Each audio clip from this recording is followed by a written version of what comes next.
Pag sinabi natin politics, different from career.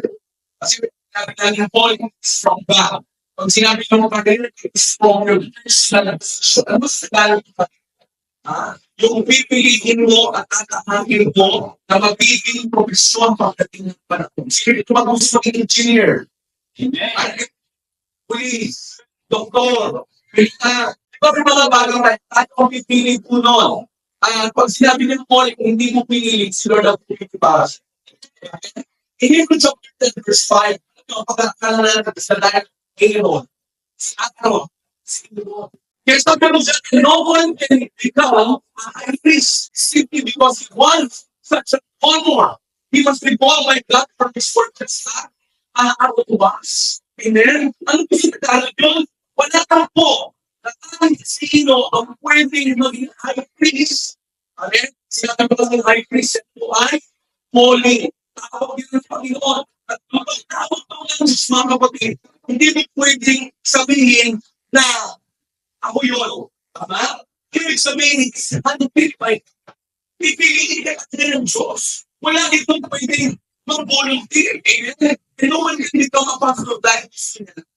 Hindi mo pwedeng sabihin, ay, magiging pastor ako dahil gusto mo yan. Amen? Hindi ka pwedeng maging first leader dahil gusto mo yan. Hindi mo pwedeng maging second leader dahil gusto mo yan. Dahil tawag, ang calling mga kapatid, ang Diyos po ang may gawanan. Hindi ko ba mga itong profession na tinatawag natin sa kapatid? Ang gusto mo kapag gusto mo maging doktor, gusto mo maging abogado, gusto mo maging engineer, gusto mo maging architect, gusto mo maging police, gusto mo maging isang sundalo, mga kapatid, gusto mo maging isang accountant, hindi po patulan ng gano'n. When we say calling is from God, and He is the one who choose. Siya po pumipili. Kaya sa sige, alam niyo lang kung nagsisimula pa lang po ako pastor, pag every time na may gathering, kaya ko lang dito, stress mo talaga ako. Di ba? Gusto mo lang nagdating. Ilan lang. Amen. Sabi ko, sir, nag-ano, nag-tupis. Pero okay, wala, ako hindi. Pero hindi, sabi ko, ang kayo, kaya ano ba? Sa pagkasinunod mo, hindi ko na makakita. Hindi mo si Pastor Jeff ang pipili kung sino mga pastor dito. Sa gobyerno, pastor. Sige, kailangan ito makikita to. That's his. Hindi naman si Pastor Jeff. Ang mga pastor at mga lingkod ng Diyos ay kumano bigla ka para mapuklasin niyo kung anong tawag ninyong balik sa inyo. It is God who calls you. It is God who chooses you. Kung bakit po yun nandito? Kasi, kung hindi talaga ang tawa natin, hindi lang kayo, hindi lang tamataan, mga magulan. Pag naintindihan nila yung binigay pala ng vision kay Pastor Jeff ay galing sa Jerusalem. Ewan ko lang. Hindi mo ipagpapalit sa kahit anong bagay sa araw na ito. Hindi pwedeng leaders na wala kang nililid. Ang isang tunay na leader, meron kang pinangungulangang tao. Kaya ka nga leader. The word leader comes from the word. You are leading someone. Kaya kung pinagsabi sa ikaw, leader ang sa church, ilan ang nililid mo? Ang tanong. Kung wala kang nililid, hindi ka leader. Para lang kayo matulad ni Abiladar, ni Cora uy, leader kami. Tinawag din kami ng Diyos. Pero ang tawag ng Diyos, hindi yan makikita sa endorsement ng sarili nila. Yung kayo gusto kami niwala, ako sa inyo, may pastor ako. Uy, ganito ako, propeta ako, at magkompromisiya ako sa inyo. Hindi! Tignan mo! Sa pamagitan ng ginagawa at bunga ng kanilang ginagawa, kung saan ang kanilang tinawag ng Diyos. Because like Moses, kung tinawag ka ng Panginoon, sasamahan ka ng Kanya. Kung tinawag ka talaga ni Lord, He will provide. Noong una na nagpapastor ako, akala ko dali ka magpastor eh. Rich ko lang, hindi na napakit ka lang. Gagaari mo sa kabok-bokuhan, gagaari mo di malalano.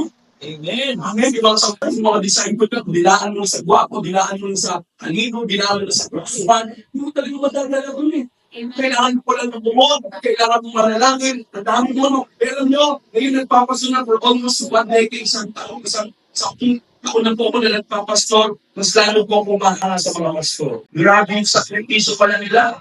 Amen? How difficult it is. Amen? Kung paano napakahirap na magpastor.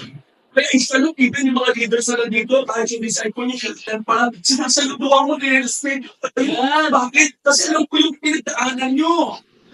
Parang ba? Sometimes you will not appreciate something na hindi mo pa na magdadaanan sa buhay. Ma-appreciate mo lang, you will have the gratitude kapag dumaan na kayo. Kaya kayo ba, pinigilin kayo mga magulang na ngayon? At hindi natin maintindihan yung mga sinasabi ng nanay at tatay natin. Pero pag naging magulang ka na, kaya di ba, pag wala nang masabi ng nanay, wala na. Walang power na yung sinasabi. Ay, bunga nga, di ba naman tumulog? Nasabi mo, magiging nanay ka di. Magiging tatay ka di. Yung pala yun. Amen. Hindi ang tatay, mga ano sa tinatay sa puso. Bakit daming markings? Amen. Ang dami ng top of heartbreaks. Maraming pastor, bundel. Maraming leader, bundel. Patawa-tawa lang yung leader mo, pero bundel yan. Marami yung leader mo, patawa-tawa lang yun sa'yo. Pinamahal ka, kailan nyo. Eh, hindi na tawag na pag-ibig ka. Eh, leader mo, may battles din. Ayos yung leader mo, dami yung dadaanan still. Bibigyan ng oras sa'yo. Pinag-pray ka, pinamahal ka. Hello? Ano ba? Kaya kung may leader kayo ganyan, alam niyo may problema din. Kaya hindi nagpapakita na kahinaan sa inyo. Sa sakripisyo sa kanyo, masalamanan niyo po sila. Amen. Ako, nakikita ko po, pagpamastor, you cannot satisfy everyone. Hindi ko masasatisfy ka lang. Amen? So, pagpapastor, ano? Grabe. Hindi mo masasatisfy ang lahat ng tao. That's why in number 16, 36 to 40, babasahin niyo lang po yan mga kapatid, ano? Ang sabi ng ni Moses, unless ibinigay sa iyo, ora, yung honor, na ikaw yung tawagin, na pinagagawa niya. Amen? Kasi hindi pwedeng ikaw yung kukuha ng honor. Pag pastor ako, pag ganito ako, pag ganito ako. Hindi. Makita mo, kasi si Lord, biglas niya yung ways kung kailan tinawag ka dyan, Lord. Amen? Hindi kayo pwedeng gumawa ng pag-aalsa sa loob ng simbahan. At sabihin natin, pag-alsikin na natin si Pastor Jeff. Ay, pag-alsikin na natin yung leader natin. Kasi hindi naman matalino. Yung leader natin hindi naman matalino. Wala talaga. Yung leader natin, wala namang pera. Makaya. Pag gawin natin, leader, ito, mapera to. Ito si Romero, gawin natin to. Meron ko talibahan. Ito ang leader. Hello? O di kaya, ito na lang yung leader natin, si Leonardo, kasi mas matanda. At ako yung pastor natin, huwag yan. If you do that, then the fire of God will come. Amen. Pag sinabi mo pong the fire of God will come, hindi po katulad sa Old Testament na nitira at bababa yung apoy. Pag sinabi mo pong the fire of God will come, kahit gumawa kayo ng sarili ng cell group, gumawa kayo ng sarili ng church, gumawa kayo ng sarili ng pastor, sarili leader, yes, makabuo kayo. Ang kanila yun eh. Pero makikita nyo, kung sinabi mo the fire of God will come, makikita nyo isa-isa, yung mga tao magkakaroon sa sarili niya. Mawawala yan. Bakit? Sapagkat ang Diyos ang nag-ordain. Ang Diyos ang tumatawag. Kung tinawag ka ng Panginoon, the Lord will prosper everything. Kapag ang leader ay burat, maasahan. Kaya may kasabihan kapag may isang bulok na kamatis, ano raw yun? Ha? Anak po yun. Bakit mo pa? Kaya makakita kayo ng mga nag-aalis ng mga miyembro. Lalo na kung nakaposisyon na leader, ay hindi talaga tinanong ng Panginoon. Amen. People will start moving out of the church and eventually the church that took over by authorized means will become leader. Patutuyo yun, yung cell group, patutuyo yung church, and it will begin to die out, mga kapatid. Alam niyo, pag may umaalis, katulad ni Sinan, nung umalis ba si Sinan sa langit, ba't isa lang siya? At sino kasama? Nagsama one-third ng angels. Di ba may state of unrighteousness ang isang tao? Kung sasama yan. Kaya kita niya, mga umalis, hindi ka sasating ka. Uy, di mo pa rin malapakan save? Just a church na yan. Kita niyo? Amen? May nagagawin, nakaawa. May nagagawin ng demonyo mga kapatid. Always remember, that's not the word of God. Amen po ba? Don't ever do that to break one man's church. Kung halimbawa, alis kayo sa simbahan, pwede kayong kumalis quietly and lots of to the diba? Halimbawa, kung may tinawag ba naman kayo, pastor, gusto nyo mag-tayo na sa inyo simbahan, magpaalam kayo, humingi ng bendisyon sa pastor nyo, sa leader ninyo, at magbukas kayo ng sarili ng simbahan, wala yun. Umalis ka, kakambilan ng mga palis ba? Kasi tao hindi rin pagpapalaan nyo. Amen. Amen? Amen po ba? Amen po ba? Kasi ang Diyos ang kanyusa. Alaga yung tawag sa Panginoon. Amen ba? Pag sinabi kasi natin dalawang salita, ano mahalaga yung salita taken? Pag sinabi natin taken, it is from the Greek word lakbano. Pag sinabi natin Lambano means to take out, or take in hand. Ibig sabihin, sa dami ng tao, dumating yung kamay ng Diyos, pinili ka. Amen. Amen.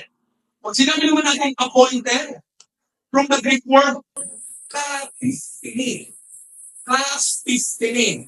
Ang ibig sabihin today, to set down in a place, or ibig sabihin pag sinabing appointed ka, amen po ba, ang Diyos ang gumawa nito. Amen po ba, na siya ang nagtalaga sa iyo. Paano ko tinawag sa iyo, mga kapatid? Ha? And the Lord said to Aaron, go into the wilderness to meet Moses anywhere, and met him in the mount of God, and kiss him. Dito po, directly tinawag ng sino? Si Aaron. Pwedeng may boses na nagsasalita sa iyo galing sa Diyos, habang ito'y nananalangin yung tinawag na si Lord. May iba mo rin ang pagkatawag ng Diyos, pwedeng all voice na galing sa Holy Spirit na anak tinatawag kita. Ha? Anak, may calling ka. Pwede gano'n, habang nag-pray ka, or you have your quiet time with God, mga kapatid. O pwede din naman sa pamagitan ng word of prophecy. May mga lingkod ng Diyos, maaaring pastor yan, propeta ka niyan, na nilagay ng Lord, anak, may tawag ka galing sa Panginoon. You know, pero, lagi tatandaan, kahit pa may mga ganyan, word of prophecy, may mga narinig pa rin tayo, pero lahat ito dapat ang final confirmation ay nasa Diyos. Marami po kasi pastor na tulak ng pastor ka. Uy, propeta ka. Uy, worship leader ka. Ha? Sigurado ba talaga? Kung mag-pray mo na, God, yun ba talaga ang tawag ko? Baka mamay natutulak lang to. Ha? Baka mamay nililigawan lang po nito pastor kasi wala na pastor dun sa church nila. Ha? Kaya mag-ingat kayo sa mga naliligaw sa inyo na ililigaw lang pala kayo. Kaya kung kayo magmadali, ha? Kung saan ko na kayo tinawag, that's for it, mga kapatid. Inan po ba? Inan po ba? Ako sa karanasan niyo po, I never will for my own needs, but for the ministry. Ay, kailan po, hindi ko walang salita para sa sarili ko, tumayok sa church, sabihin ko, mga kapatid, pwede ba magkabagan po kayo para mapagawa ng bahay namin? Wala po. Wala po, hindi po tumayo. Mga kapatid, pwede ba siya, bilhin niyo naman ako ng bakong damit? Ha? Wala, I never appeal for myself. Hindi po nagsalita. At kahit may mga kailangan ako, lumulog po sa muso. So, umawag sa akin. Ano po ba? Dahil ang ministry na kapag full-time ka, mobile week yan. Di ba kinatay lang, ano yung pastor, mag-full-time na po, sigurado ka ba siya? Ha? Sigurado ka tinawag ka talaga ni Lord? Kasi malaking mobile week, pag ikaw ay full-time in the ministry. Pagkakasama, hindi wala tinawag ka Lord, pag-full-time sa full-time services. Lord, kung ako nagtatrabaho, kasi ito, tinawag-tawag mo dito, Lord, yan, lahat tuloy ako. Ngayon, wala pa rin pagmakain pamilya ko. Ngayon, wala pa rin, di ba? Kaya siguraduhin natin. Kapit mo ba? Kasi for me, I don't believe yung tinawag ng Lord into full-time into the ministry. Amen? Sabi ko sa mga, hindi ko makakalimutan, yung tinawag ko ni Lord, simple lang. Sabi ng Lord sa akin, anak, sige, kung bahala sa ministry, akong bahala sa personal ng pamilya. Amen. And for almost 15 years, na tinawag ako ng Lord, hindi ako pinabayaan. He always provide. Ano ba?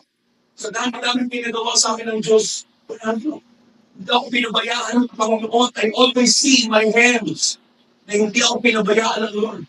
And even to my parents, minala yung tatay ko po ako. Nangangailangan din sila. Umaasa din po sila sa akin. Amen? Pero every time na may sa parents, walang mong gagawin ko lang, luluhin po ako sa Panginoon. Alam mo, sasabihin ko sa Panginoon, Lord, kung ako po'y nagtrabaho, kung napagpatuloy ko po na ako engineer, siguro kung mapoprovide at yung pangangailangan ng magulang. Pero Lord, dahil tinawag mo ako, alam ko, you will take care of my life. Amen. Hanggang ngayon, hindi pinababayaran ko sa nanay tatay ko. Amen? Lahat ng needs sila na provide. Kahit minsan makuhingay lang. Pero dapat ang balance. Hindi pinababayaan ng Diyos. Amen. Kung tinawag ka ng Lord, you will take care of me. Aba! Kung siguro naiintindihan mo ito bago pa ako magsupo ng word ng tinawag ni Lord, siguro hindi ako mag-hesitate. Kasi Lord, susunod ako, yan pala ang kapalit eh. Tama? Kita hindi mo sometimes sa trabaho, o sabi ng kumpanya mo, o sige, gagawin kita ng leader. Ha? Dito sa 7-Eleven. O sweldo mo, ganito, sweldo mo araw-araw ay 6,000. Ha? Pag natalagay mo yung sales, isang buwan, trip to Boracay ka. Pag nakatarget ka pa ng doble, trip to Singapore ka. Ha? At pag magandang performance mo, papor. Di ba sabi mo, ay sige mo, ang ganda pala ng open mo. Hindi kayo mag-aalinlangan na. Hindi na kayo magtatanong kayo sa langit ka kayo. Ano na ito kaya? Mag-choose ka ba? Diba? Eh si Lord, hindi naman niya ipapakita. Kaya sabi ng Panginoon, may inianda ako, hindi pa naririnig ng tenga niyo. Hindi pa nakikita ng mata, hindi pa sumasagi sa isipyo. Hindi pa nakikita ni Lord Jude kasi gusto ni Lord, you walk by faith. Ano na pala tayo? Pag tinawag kayo, siguraduhin mo, faith, ang puhunan. Kasi Aaron, kita nyo, hindi pinabayaan ng Diyos. Ano si Aaron po, ako nang tinawag ng Diyos before Moses. Pero in-elevate at promote ni Lord si Moses over Aaron. Pero si Aaron, he become faithful. Psalms 105 verse 26. He sent Moses his servant and Aaron he had chosen. Tulad paliliwananin ni Lord yung tawag sa iyo ng Panginoon. Amen? At sabi ko sa inyo, you need to work for Him.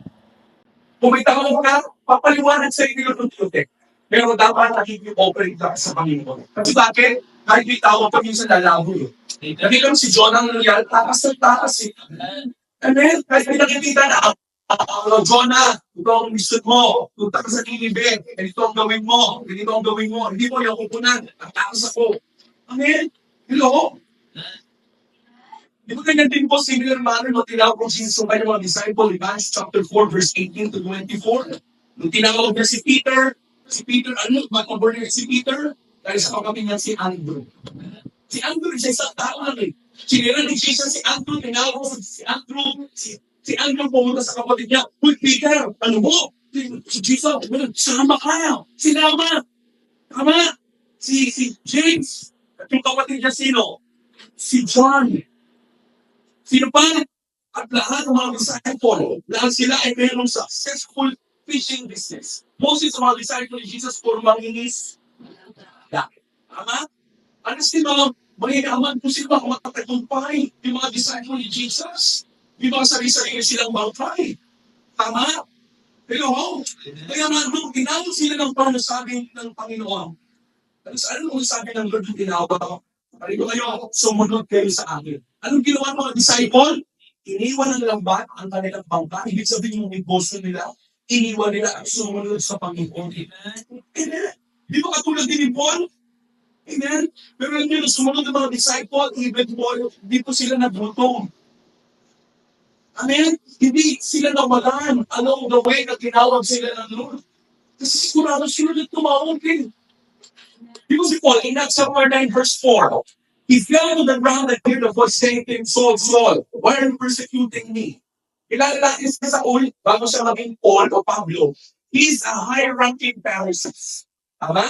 Tinawag ni Lord in the way to Damascus, and God said, I will send you to the Gentiles before kings, priests, and rulers. It's like, turn the night. Wala nang self-declaration. Amen? Tinawag ng Diyos si Saul. Hello? God calls him. Paano? Si Kilo. Ha? Balikan ulit natin. The mountains of God in Exodus 4:16. And he shall be thy spokesman unto the people. He shall be, even he shall to be instead of a mount, and thou shalt be to him instead of God. Eh, kung mahirap sa King James Version, doon daw mo doon. Amen? Sino tinawag ng Panginoon? Hello? Even si Joshua, ang tinawag ng Diyos in 1 Kings 19:21. Ha? And it turned out from him and two tayo of oxen and slew with them. Naalala natin, kwento mo na lang, naalala tinawag ng Panginoon si Joshua, yung mga panahon, yung tinawag ng Diyos si Prophet Elisha, diba? Nung time po na yun, eh talaga namang nilagyan, diba, ng cloak, ng mantel, symbolized na din si Paul. Si Joshua, tinawag ng Diyos na maging assistant ni Moses. Tama? Hello? Kaya, ganun po yun. Kaya si Elisha, rin kanyang tinawag ng Diyos na serve si Elisha. Kahit Elijah. Alam mo, kakapatagal na nag-serve si Elisha kay Elijah for almost 10 years.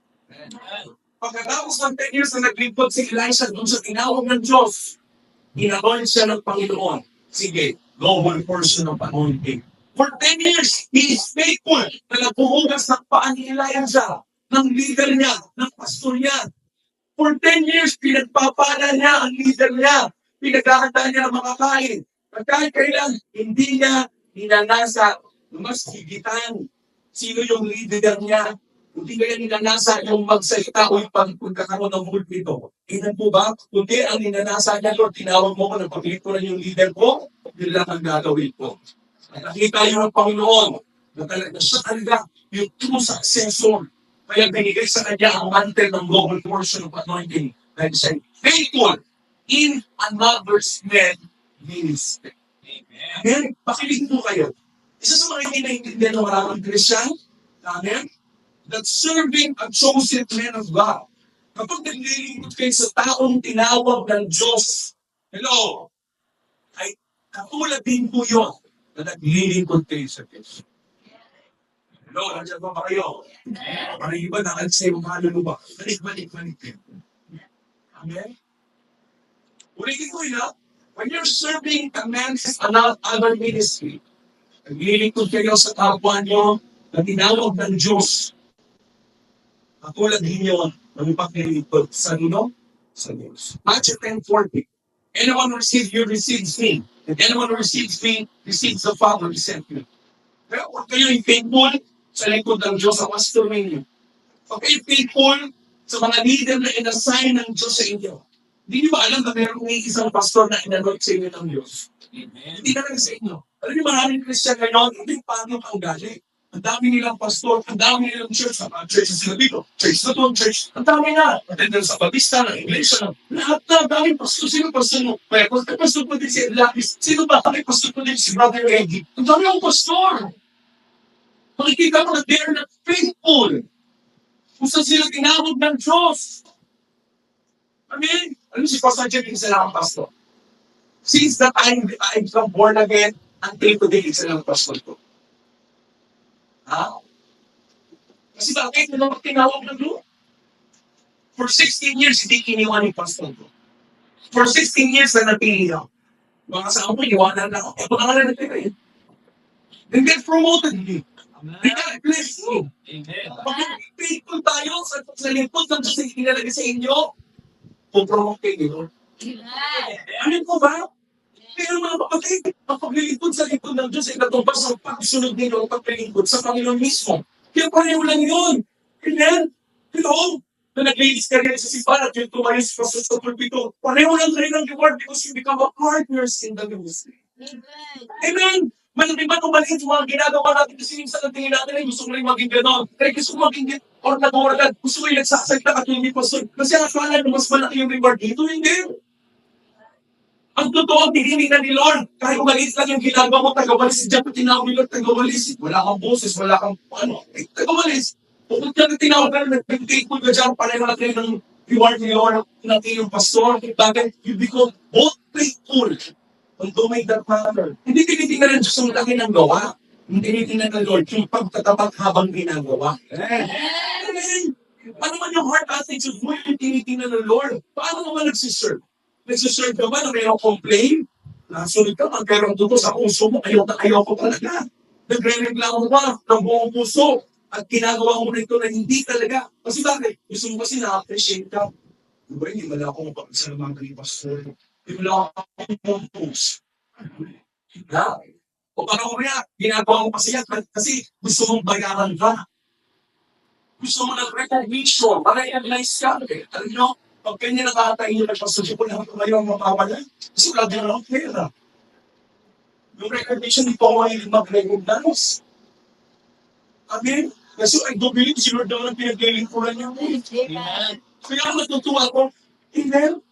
Hindi ba naglilingkod talaga para kayo na hindi sa tao kung nananatilig kayo? Amen. Amen? Kasi pag naglingkod kayo sa tao, heartbroken kayo. Amen ko ba? Kahit mga pastor, dami mo heartbroken na pastor, bakit naglilingkod sa tao? Dati appreciate, nakakaibigat manutan yung ginawa niya. Hindi mo gano'n. Hello? Amen. Faithful serving, just like in the body. Naglilingkod ka kahit walang titulo, hindi ka tawag sa leader. Diba kasi parang, hindi mo tinapapastor, pastor ako. Always remember promotion karma in God's time. Kung ginusto na ng Panginoon tayo sa isa. Amen. Si Moses, tinawag ng Diyos, si Joshua ang assistant niya, o makikipagod ka dyan. Kaya dumating yung due time, alam mo sino sa successor ni Moses, hindi anak. Ang nagpatuloy ng ministry ni Moses, sino? Si Joshua. Bakit si Joshua ang faithful? Kaya alam niyo kung saan tinawag kayo ni Lord, be faithful. Kahit sa oras. Amen. Yung mga leaders stay time as a leader. Be faithful. Amen. No. Pag Prince Pleaser ka, kaya sabi mo, alam nyo, ayun natutunan ko na yun, hindi ako Prince Pleaser na. Lord Pleaser na ako. Feeling sa pag may pangiti sabay sa akin, basta nasabi ka, basta, dapat nandito ka na ng 8, kung wala kayong 8:30, iwanan mo kayo. Ay, magtampo pa kayo, bakit? Sinundan pa ko sa natin din. Gusto natin pa yung tampo mo kaysa tampo nilo. Amen ba?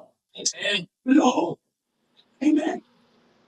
Even Elijah, binubog, binigyan. Alam mo, ano tinagam ni Elijah kay Elijah? Binigay, hindi naman si Elijah, binigay ni si Lord. Tandaan nyo ha, si Lord, si Pastor Jeff, kahit anong sabihin ko sa inyo, si Lord pa rin ang may final say. Pero si Elijah, kay Elijah, nakita ng Lord. Faithful to si Elijah. Dumating na lang pa nung sabi ng Elijah, huwag ka na sumama, huwag ka na sumunod, huwag ka na, chat na lang, aalis na ako. Pero sabi ni Elijah, hindi po, sasama po ako, maglilingkod po, magsuserve po ako sa inyo. Dahil alam mo kung nagsiserve ako sa inyo, kung nagsiserve ako kay Lord, kung pinabalaglas ko, ginawa ko ng gano'n si Lord. Pero sabi ng Diyos, nakita ng Diyos. Kaya nung kinuha sa Elijah ng trabaho apoy, kaya si Elijah ko, hindi po siya na-rapture sa pangalwa ng rapture sa Bible. Nakalapunta ng langit na buhay. Ibinagsak ni Elijah ang mantel, sabi niya, tanggapin ko ang double portion. Nung umuwi siya, taladali niya yung mantel. Alam niyo, mantel lang. Naglakad siya sa may lawa, sabi niya, bakit dahil nakikita, tinampas siya yung mantel saan? Sa ilog, nakahati yung ilog. Hindi nagawa ni Elijah yun. Hindi nagawa ng leader na yun, pero doble tinawagan how he honored and served the man God entrusted to. Kung mga lingkod ng Diyos yung maaaring leader niya, sa leader niyo, kung sino pa man, inanoy ng Diyos na maging para maglingkuran mo. At dyan titingnan ni Lord, anong pusong meron pa sa kanya. Alala niyo, para ba na sinabi ni Jesus, meron isa may-ari ng lupangit, pinapunta niya yung anak niya, para kunin yung bayan sa upan ng mga tao ng tenant. Anong ginawa ng mga tenant? Pinatay yung anak. Galit na galit.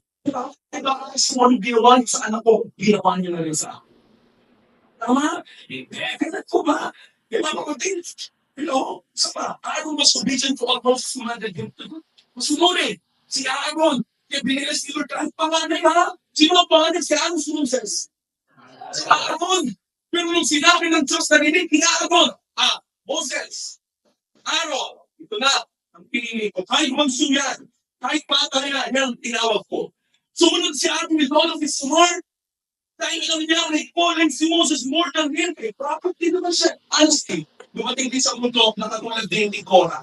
Yung dalawang magkapatid. Yung pangalan niya si Miriam, at sino? Si Aaron. Sabi nila, nag-usap yung dalawa.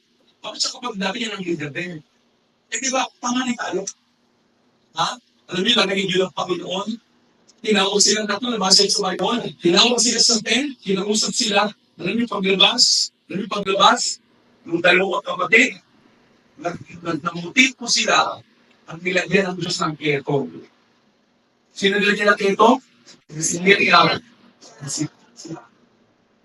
Anong ginawa na mo? Yung order sa Lord, patawarin mo yung mga kapatid ko, Lord. Patawarin mo na po sila, Lord. Hindi nila alam ang kanilang ginagawa. Amen? Yung mga kapatid, yung mga bagay na klasahin si Lord para sa life na meron tayo. Amen? Amen. Hello? Nasa bilang pagtatapos mga pala, ano bakit sumambilig sa sabi ko siya, anong bakit sinunod ng aaaraw? Amen? Ako doon sa Diyos na gawin ito para kay Moses. Ha? Hindi ka man intercessor, hindi ka po yung pinagkipunan niya. Kasi kita niya sa buhay ni Moses. Amen? Ang problema, kita ni Moses, hindi aaaraw. Ang buhay ni Moses. Kita bilang mga leader, be a true leader. Set an example sa mga disciple natin. Amen. Amen po ba? Amen. Siya ang example sa mga disciples natin. Amen? Kailangan magpakita tayo na tayo tunay na i-improve sa kanila. Yes. Alam niyo kung bakit? Kasi siya ako dito. Sabi nga ni Moses, kita lang Diyos niya. Sabi nga ni Moses, Lord, ni isang offering. Sa mga Israelita, ito wala akong maginala. Faithful sino? Si Moses pagdating sa panalaki. Faithful sa lahat ng bagay. Hindi pwede mo rin ipapalit. Sabi mo sa disciple mo, mag-time. Ikaw nga, hindi ka nag-time. Sabi mo, uy, on time ha. Ikaw, hindi ka on time. Sabi mo, gawin ito, mag-devotion. Ay, yung leader walang devotion. May devotion naman dalawa. Yung disciple tatlo. Kung ba ng leader? Hindi pwede. Set an example. Okay? Pero itong message ng Lord sa atin, amen? Gamitin ito ng Panginoon. Transform tayo to this. As we end para kapatid, meron tayong games today about our topic knowledge. Kung maaari lang